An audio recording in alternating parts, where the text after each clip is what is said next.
Pledging solidarity, President Obama promises to work with France as President Francois Hollande visits the White House. Vatican trial begins. 5 people are accused in a scandal involving leaked documents from the Holy See.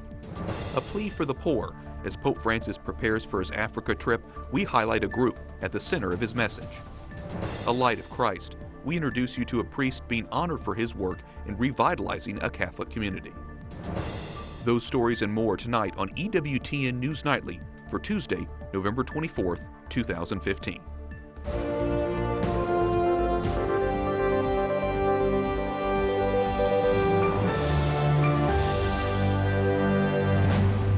Good evening and thank you for joining us. I'm Wyatt Goolsby in for Brian Patrick tonight.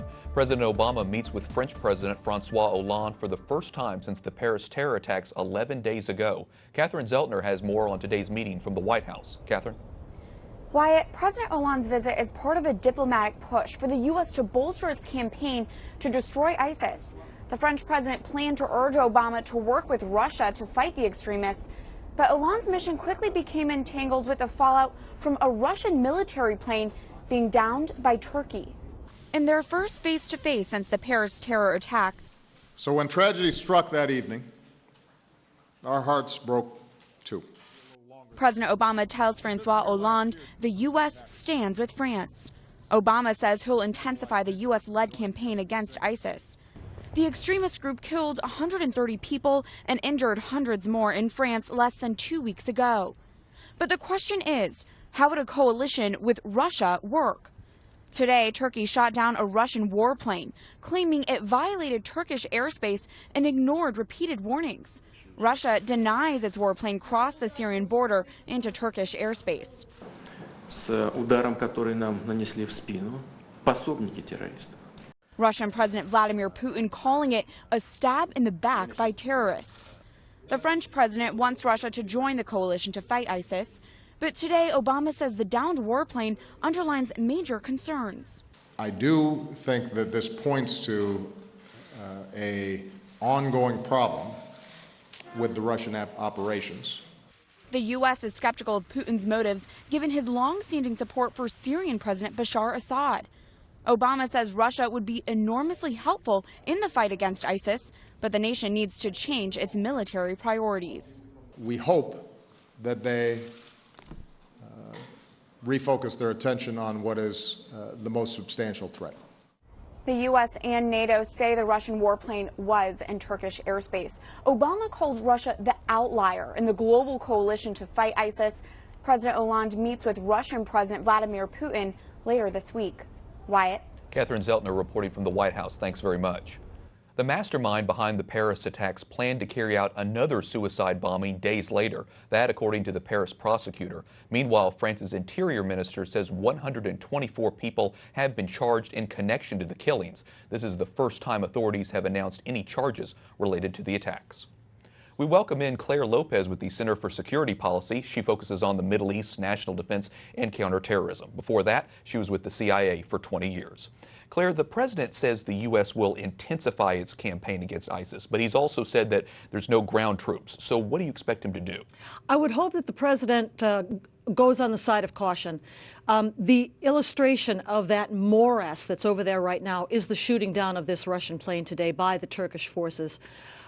This is a complicated mess in which the United States' role really should be to help our allies. Number one, Israel, also Jordan, and I would say the Kurds. But as for the rest of it, it is a mishmash of competing ethnicities, sectarian religious groups, tribes, and who knows what else. The U.S. really has no place there. And it's really tough as well when you get France involved now, because France is also carrying out airstrikes. What do you think is their military strategy? Well, sure, because Francois Hollande, the president of France, the French authorities, charge the Islamic State with responsibility for the attacks in Paris. But the truth of the matter is that the actual threat to all of our countries, including France, other parts of Western Europe, and the United States, really comes from within. Those countries and we also have populations of Muslims living in our country already, some small percentage of which is already drawn to answer the call of their faith to jihad. That is the problem. It is not Raqqa. We can bomb Raqqa into the ground, and this problem would still exist among us. You mentioned the U.S. working with its allies. Do you think there will be any immediate fruits from the French president meeting with President Obama today? I do expect that there'll be more cooperation together with France. And a strengthening of the intelligence sharing relationship perhaps between our two countries. But I would not expect the United States to get involved in terms of ground troops, nor would I expect France to do that either. Do you think that the U.S. could ever realistically work with Russia to effectively fight ISIS? Well, I don't think that Russia, first of all, is actually over there to fight ISIS. The reason that Russia is over there right now is to prop up the regime of Bashar al-Assad and the Baghdad, Beirut, Damascus, Tehran axis. It's not to fight ISIS. And indeed, the majority of targets that the Russians had been striking previously were not ISIS targets. They were targets of other rebel militia groups, and there's a huge number of those in the former Syrian territory. Last question really quickly. What do you think about the Syrian refugee crisis? Some people have said we should close our borders to them. What do you think? I think we do need to hit the pause button in terms of refugee resettlement, but also all of our immigration programs need a reassessment at this time, because we are talking about accepting people from war zones where we know that the ideology of jihad and Sharia is powerful, and even if the individual people coming over might not appear on any kind of watch lists or terror lists, or themselves be connected to any terror group, if they harbor sympathies for the jihad and Sharia ideology, that is a problem for us. We need to hit the pause button. Like you said, this is a very complicated situation, and one that I know a number of these countries are going to be dealing with, of course, for years to come. So, Clare Lopez for the Center of Security Policy, thanks so much for your insight today. Thank you. Now to other stories our EWTN News Nightly team is covering in today's world. The U.S. issues a travel alert for Americans. The State Department warns terror groups continue to plan attacks in multiple regions. U.S. citizens should exercise vigilance when in public places or using transportation. It's in effect until February of next year. Schools and public transport remain closed for the fourth day in Belgium's capital. A heavy military presence can be seen all around Brussels. The rest of the country remains at the second highest alert level. Brussels metro and schools should reopen tomorrow. Few question the government's need to protect the public from a Paris-style attack, but some businesses are starting to feel the pain. Caroline de Dorladou from World Youth Alliance in Brussels joins me now via Skype. Caroline, what's the atmosphere there today in Brussels? Well, today Brussels is still in a lockdown. We have been told yesterday evening that the lockdown is extended until next Monday. I would say that the population is quite calm as a whole, even if we are a bit stressed of not understanding really what is happening all around. Yeah, it's a bit surrealistic for us, the situation that we are living today. How are the Brussels residents coping with the restrictions? Do they feel safe? Are they scared at all? Well, currently, most of the people are staying in their homes because, anyway, most of all the schools, the universities, most of the shops are closed today. So, for example, here in the office, we ask the interns not to leave the building, and if they need some food, to just go in the small shop downstairs to buy something for today and tomorrow. Obviously, that's the immediate concern there. You know, there's a lot of people from all around the world focused on Brussels right now. Is the Belgian media doing a good job reporting the situation? Yes, I think the media are quite calm. They are not adding some unnecessary stress.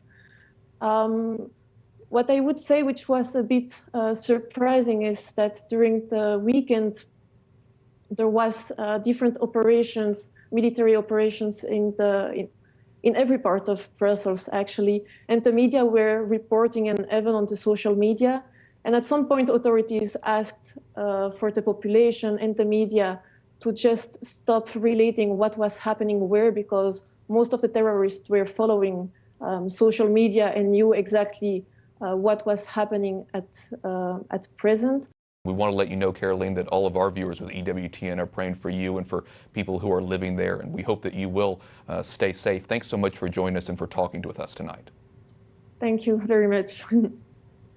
A Vatican court rejects a journalist's request to dismiss charges against him. He's accused of publishing confidential documents. The trial opened today in the Vatican. He's one of 2 Italian journalists facing charges over books they wrote detailing Vatican corruption and the resistance Pope Francis is facing in trying to clean it up. 3 others are accused of leaking them the information. Media watchdogs are calling on the Vatican to drop the charges. Nicole Winfield with the Associated Press joins us now from Rome. Nicole, you were one of 5 journalists allowed inside the Vatican courtroom today. Give us a sense of what it was like in there. Well, it was a fairly casual atmosphere. The defendants were all milling about at the beginning of the hearing. During a break, they were coming over and speaking to the journalists as well. When the judges came into the room, though, things got down to business, and it was quite serious. These accusations are very grave. So there are a total of 5 people facing charges, 2 of them journalists. What did the journalists say, and what is the main argument for having the charges dismissed? Well, the journalists say they just were doing their job. In Italy, as in much of the Western world, being a journalist, publishing news and information is protected. It's guaranteed by the Italian Constitution. It's guaranteed by the European Convention on Human Rights. So they say they're being prosecuted for something that, at least in their country, is fully guaranteed and protected. They're seeking to have the charges dismissed, though, on the grounds that they don't even know what they're accused of. They say that the indictment is very vague and that they haven't even had time to understand what the charges are. Okay, so those are the 2 journalists. What about the Vatican Monsignor and his associates? Could they see jail time if convicted? Certainly. On the one charge alone of leaking information, it can carry up to 8 years in prison. The 3 other officials, the Vatican Monsignor and his 2 associates on this reform commission, they face an additional charge of forming a criminal organization with the aim of leaking this information. So that's even more jail time. And how realistic do you think that could happen, Nicole? I mean, is it possible that both the journalists and Monsignor and these people could actually go to jail? Well, if the Vatican decides that indeed it is a crime to publish information, the journalists have said that they pretty much don't have much of a defense. They have a book that has replicated, reserved, confidential Vatican documents. So they know on that, if the Vatican chooses to say that that's a crime, they are guilty.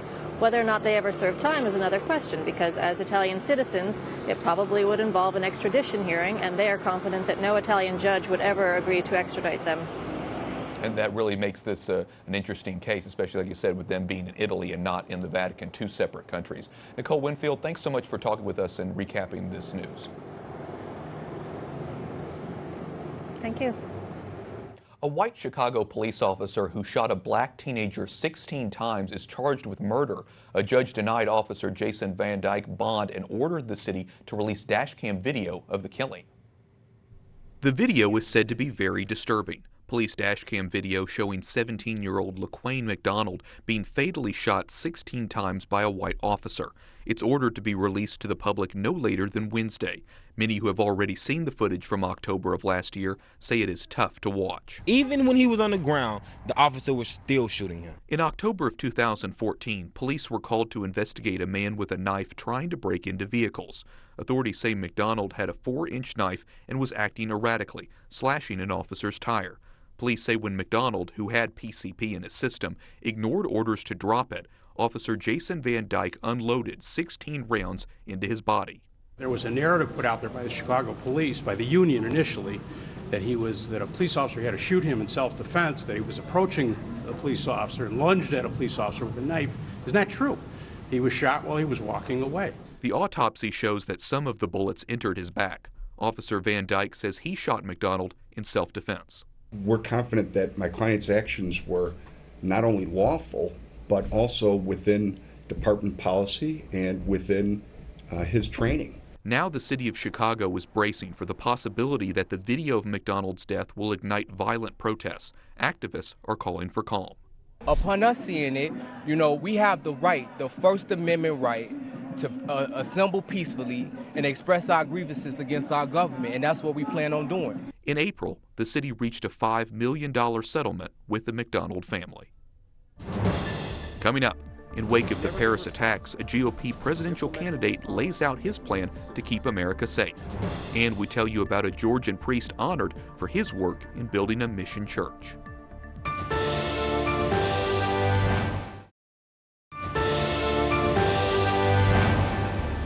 Today we celebrate the feast of St. Andrew Zunglock, priest and martyr. He is one of the 117 religious and lay people martyred in Vietnam by the government over the past 400 years. Thank you for joining us this evening. I'm Wyatt Goolsby. In the wake of the attacks in Paris, GOP presidential candidate Christie lays out his strategy to improve Homeland Security and U.S. intelligence. Jason Calvi has that story tonight. Jason? Wyatt, the New Jersey governor says if elected, he'll listen to the American people. He slammed President Obama for not doing that. Governor Christie unveiled his plan to protect the United States in Washington today. Governor Christie says the Obama administration isn't doing enough to fight ISIS. The threat is not minimal. And the actions and the words that try to characterize it as minimal are not only naive, but they are gravely dangerous. This is a cult of evil, everyone. And we can never allow this cult of evil, ever, to take hold in our country, and we can never be willing to allow it to live among us. Christie says he's listening to experts when he says Syrian refugees shouldn't come to the United States. When the FBI director stands up and says that he cannot assure the American people that Syrian refugees can be effectively vetted, that ends the conversation for the moment. The majority of U.S. governors agree with Christie, but two former secretaries of Homeland Security say the process that is currently in place is thorough and robust, and so long as it is fully implemented and not diluted, it will allow us to safely admit the most vulnerable refugees while protecting the American people. I don't care any less about the widows and orphans of the Syrian war than the president does. But my focus is different than his is. My focus is on the widows and orphans in the United States. A new lawsuit challenges Indiana Governor Mike Pence for stopping state agencies from resettling Syrian refugees. The ACLU filed the suit earlier this week. They accuse Governor Pence of violating the Constitution. Wyatt? Jason Calvi, thanks very much. Catholic Extension, a group that supports poor dioceses across the U.S., honors a priest in Savannah, Georgia with the Lumen Christi Award. Father Freddie Angel was born in Columbia. The group says he has transformed a struggling Catholic community into a vibrant parish. The Bishop of Savannah says Father Angel brings them hope, joy, and the presence of Christ in the sacraments. He says he's truly a light of Christ. Father Jack Wall, president of Catholic Extension, joins us via Skype from Chicago to tell us more about this year's honoree. Father Jack, why did your organization choose Father Freddie as this year's winner? Wyatt, he is truly one of the outstanding hidden heroes of our country. He serves in a very poor rural area in the Diocese of Savannah, Georgia. But in many ways, he typifies all that we are trying to do at Catholic Extension. We've supported his education as a seminarian for 5 years. We also have underwritten his salary for the last 10 years of his priesthood. And he's done a remarkable job as a pastor in a very, very culturally diverse community in bringing people together and letting them see the blessing that they are to each other. Father Freddie Angel really typifies everything we're trying to do. Father Freddie received the award at a mass earlier this month in Ray City, Georgia. Tell us what you witnessed there. Well, it was a beautiful experience on a rainy day, and a cold and rainy day. We were in a Methodist campground because there was no Catholic church large enough to hold the hundreds of people that came to celebrate with us. But it was really a remarkable moment when I really fully experienced what we talk about in terms of the joy of the gospel. Father Freddie Angel really is a joyous person that it really emanates from within him and radiates throughout the whole community in a very powerful way of bringing people together. Father, can you tell us more about what Catholic Extension does? Yes, we're a 100-year-old effort to do what is so critically important in this day and age, and that is to build up Catholic faith communities in the very poorest parts of the United States. Pope Francis's call to us to really reach out to the margins is really our purpose, to reach to the very marginalized communities in the United States and to do all that we can to help them develop that gift of faith that is within them. that awareness that they are much more than their circumstances, and to really encourage them in their aspirations, not only to be God's people, but to do God's work in their own families, in their own communities, in our country. And it's very interesting, of course, because many people may not necessarily think of the United States as a missionary territory, but it certainly is. Now, let me ask you this. What will Father Freddie, going back to him, do with the $25,000 grant he receives with the award? Well, they were very happy to receive that grant, and Bishop Hartmeyer from the diocese added another $25,000 to it as well. So with the $50,000, they are going to invest in building up a new Catholic church in their community, in which they're bringing together 3 separate and isolated small communities and bring them together in this one new facility to create a very vibrant Catholic community, St. Anthony of Padua Parish.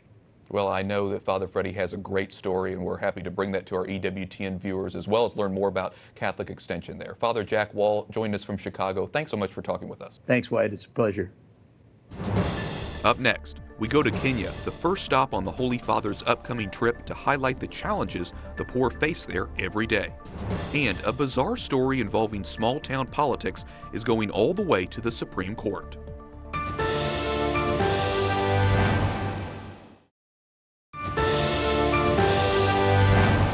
Thank you for joining us this evening. I'm Wyatt Goolsby. Some of the poorest of Kenya's poor are likely to be on Pope Francis' mind when he makes his first trip to Africa tomorrow. Using hooks or their bare hands, men, women, and children pick through the mountains of garbage in Nairobi, Kenya. They hunt for bottles, plastic bags, and anything else that can be recycled. Dandora Dump is one of the largest in Africa. It offers the scavengers an opportunity to make a living. The UN says they suffer from a wide range of diseases. Their plight is close to the Holy Father's heart.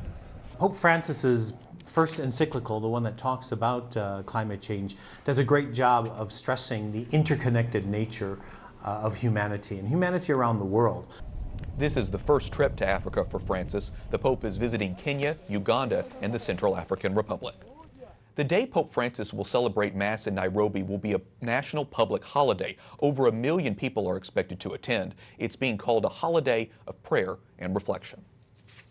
The Supreme Court will hear the case of a New Jersey police officer who was demoted for picking up a mayoral campaign sign for the opposing mayor. Officer Jeffrey Heffernan sued the city, the mayor, and the police chief of Paterson, New Jersey for violating his freedom of speech and association. The Becket Fund for Religious Liberty is filing a friend of the court brief at the Supreme Court to support his case. Joining us now with more on the case is Stephanie Barclay, legal counsel at the Becket Fund. So Stephanie, walk me through this story. My understanding is that the police officer was off duty picking up a sign for his mother. What happened? That's right. This is a small town case with national repercussions for the First Amendment. As you mentioned, Officer Heffernan was off duty and he picked up a political sign as a favor for his bedridden mother. Some folks saw Officer Heffernan and wrongly assumed that he was supporting the mayor's political opponent. They reported this to Officer Heffernan's boss, and the very next day, Officer Heffernan was demoted. The Supreme Court is going to hear the case this term and decide whether the rights of Americans like Officer Heffernan to peacefully assemble, to help others express a political view, are going to be protected, or whether the government will be free to punish them. Okay, so like you said, the Supreme Court's going to hear this case, but it has been through lower courts. What did they say about the officer's rights? That's right. In a very unusual ruling from the lower court, the court held that the First Amendment just didn't protect Officer Heffernan in this case. And remember, we're dealing with a private citizen assembling with others, picked up a political sign from a campaign, and is providing that to another private citizen who wants to express political speech.